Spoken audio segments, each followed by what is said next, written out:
Welcome to this week's DFM Tip of the Week.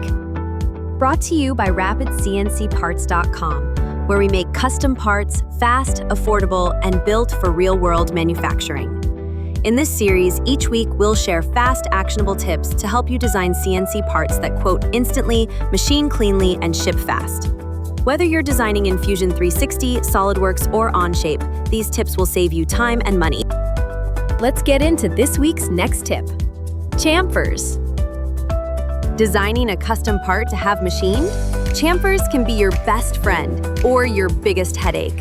First, let's answer what is a chamfer. A chamfer is a beveled edge, usually cut at 45 degrees, that replaces a sharp 90 corner.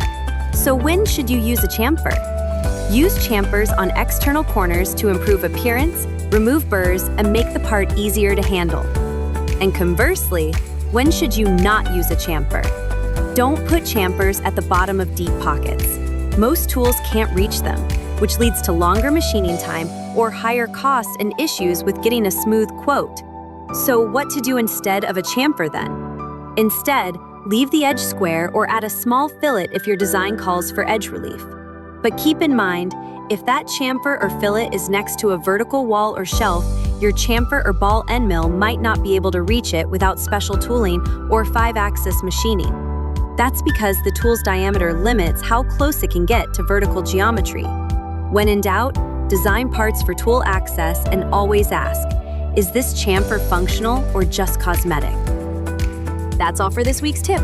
Stay tuned for another next week. Have a part that is ready for production? Upload it now to get a quote.